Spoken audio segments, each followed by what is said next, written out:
What is up, legends? Martin Legend and Theodore, the magic mascot, back with another card trick. Today's one is absolutely amazing. Your spectator will never see it coming. It's completely no setup. You can even do it with a borrowed deck of cards, and it's one of those mentalism ones, those kind of ones that you see on reality TV like America's Got Talent and those kinds of programs. It's something that you can maybe work one of those things in. Guys, if you're brand new to my channel, hit the subscribe button. It really does help my channel a lot. Hit the like button. Any engagement with my channel helps a lot. It helps YouTube's algorithms to suggest my videos.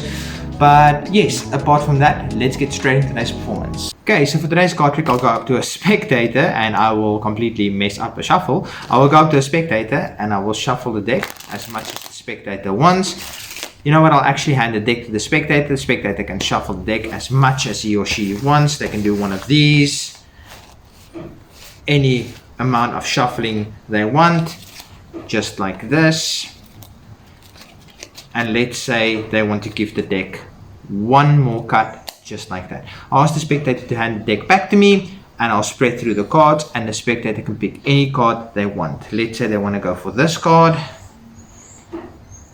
I will show it to the spectator and I will show it to Theodore, who's very happy with this card, and I'll ask the spectator to hand the card back to me.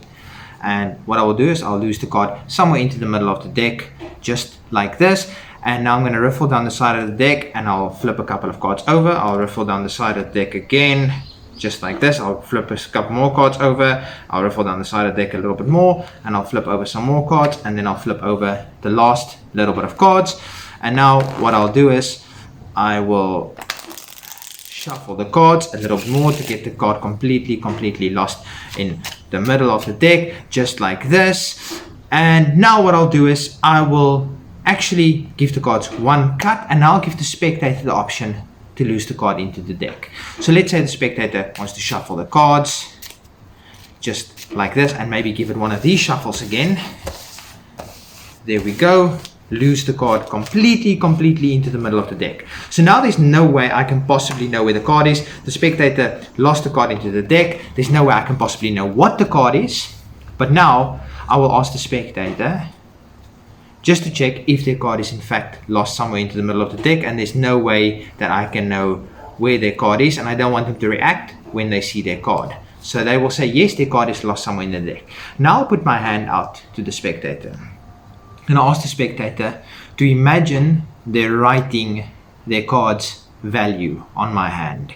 So imagine you're taking a pen and you're writing the value of your card on my hand. So spell out the letters. If it's a 9, spell out on my hand N-I-N-E.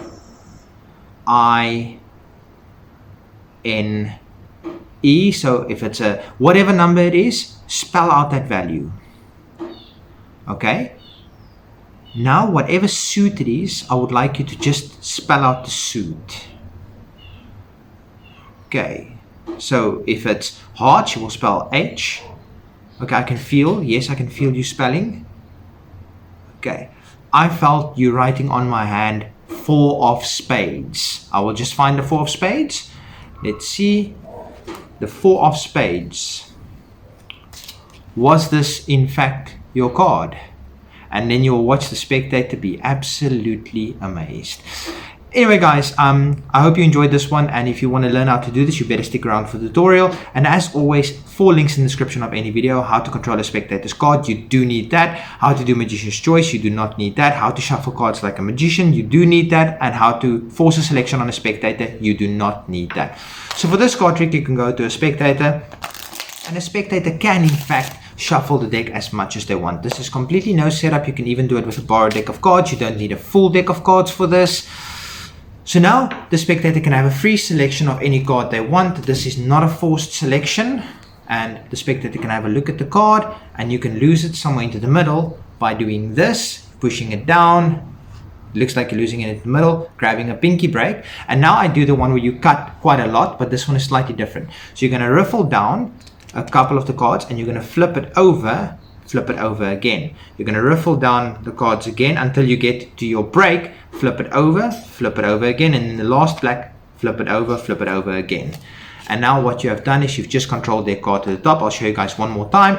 Squeeze the card in, but you can control it to the top in whichever way you want. This is just a different way. So now it looks like it's lost somewhere. You riffle down the side, flip a couple of cards over and over again, flip a couple more cards until you get to the break, over and over again, and a couple more cards, the rest of the cards over and over again, and you controlled their card to the top. Now what you want to do is you want to give it a riffle shuffle, but maintain that card. Hey, look, we've got 2 aces and their card is an ace at the top. That's kind of awesome. You riffle shuffle the cards, maintaining their card at the top. Now what you can do is you can overhand shuffle, but don't overhand shuffle towards them. Overhand shuffle towards you, controlling their card to the bottom. Then you square up the deck, and I'll show you guys from the other side. From my side, this is what I see. I square up the deck and I have a peek at their card. But that's a completely natural action. So from your side, from the spectator side, this is all they'll see. And I just saw what your card is. Now you know what their card is and you just cut it into the middle. Just like that. Now you give the deck to the spectator and say, you know what? You can actually lose your card somewhere in the middle. And now the spectator will shuffle as much as they want. They will completely shuffle these cards because now you already know what their card is. The rest really doesn't matter. They can shuffle the cards as much as they want. And now it's just the little bit of showmanship. Now you can tell the spectator they can have a look through the deck. And the card is actually, in fact, completely lost in the middle. They must just not react when they see their card. Now you can put your hand out, or you can, whatever way you want. I'm going to do it with, or I do it with putting my hand out, and I ask them to write the card on my hand. First start with the value. So you just don't pick their value, of course, because that's going to make it seem too obvious. Pick another card. If it's a 4, just write FOUR on my hand. Whatever value yours is, just write that on my hand. Okay, I felt the value. Just imagine you're writing the suit on my hand as well. If it's a club, you're going to write CLUBS. So just imagine you're writing that on my hand, and I can actually feel you can actually feel it on my hand. And your card is in fact the ace of diamonds. And then you just watch the spectator be completely fooled. You can actually get it out of the middle of the deck again, or wherever they controlled it to.